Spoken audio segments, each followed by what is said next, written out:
Right now, you are sitting somewhere safe. The air is a comfortable temperature. If you get thirsty, clean water is a few steps away. If you get sick, help is a phone call away. You haven't thought about any of this today because you've never had to. Now imagine you wake up tomorrow in the same body, the same mind, but it's the year 1200.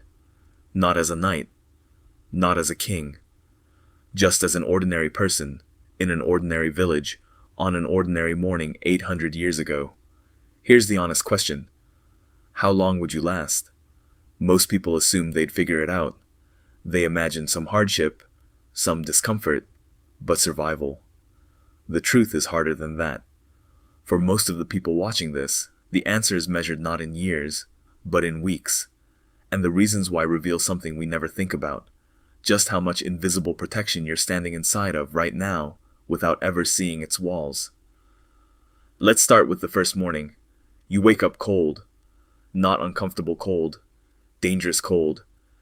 In the year 1200, there is no thermostat, no insulation as you know it, no way to simply make heat appear. Warmth comes from one thing, fire you build and feed yourself. And that fire needs fuel you gathered, with hands that have never done it. Before you've eaten a single meal, your day is already a fight against the temperature of the air. But cold isn't what kills you first, water is.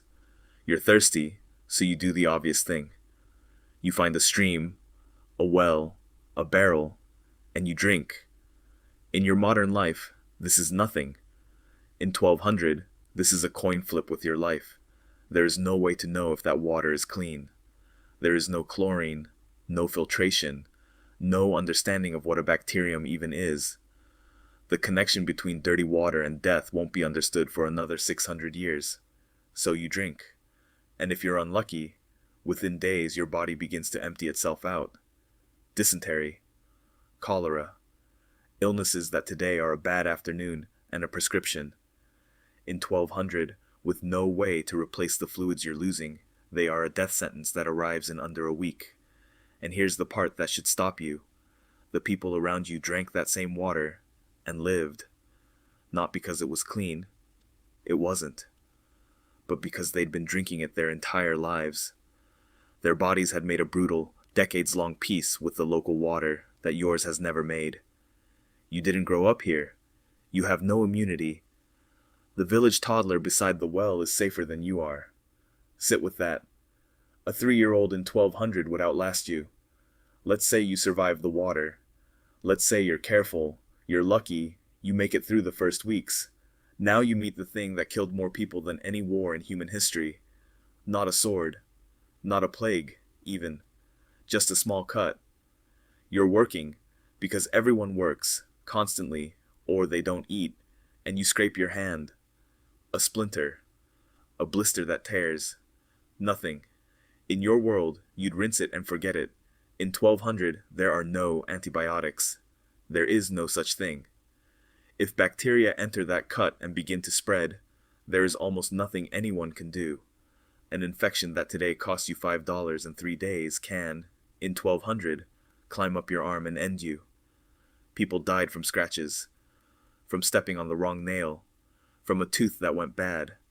The distance between a minor injury and a funeral was terrifyingly short, and you can't even see the enemy. That's what makes it so alien to us.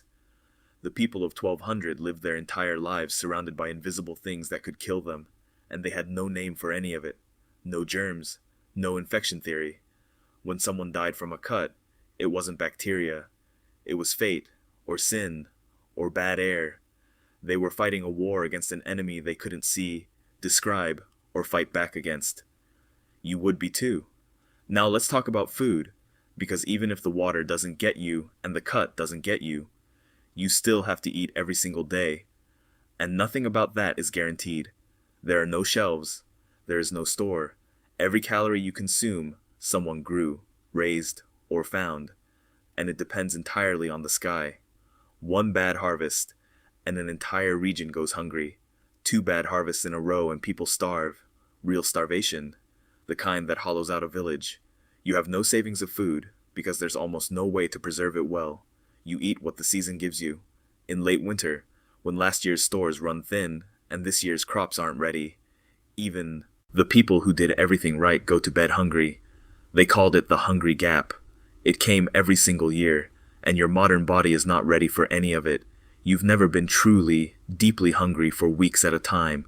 You've never done 10 hours of hard physical labor on a fraction of the calories you're used to. The people around you have bodies forged by a lifetime of exactly this. Yours was forged by chairs. Do you see the pattern forming? At every single turn, the cold, the water, the cut, the hunger, the villager beside you survives what would kill you. Not because they're smarter, not because they know some secret, but because they were built by that world, day by day, from birth. Their immunity, their calloused hands, their tolerance for hunger and cold and pain, all of it was earned across a lifetime you didn't live. Which brings us to the uncomfortable truth this whole question was hiding. We tell ourselves a flattering story about the past.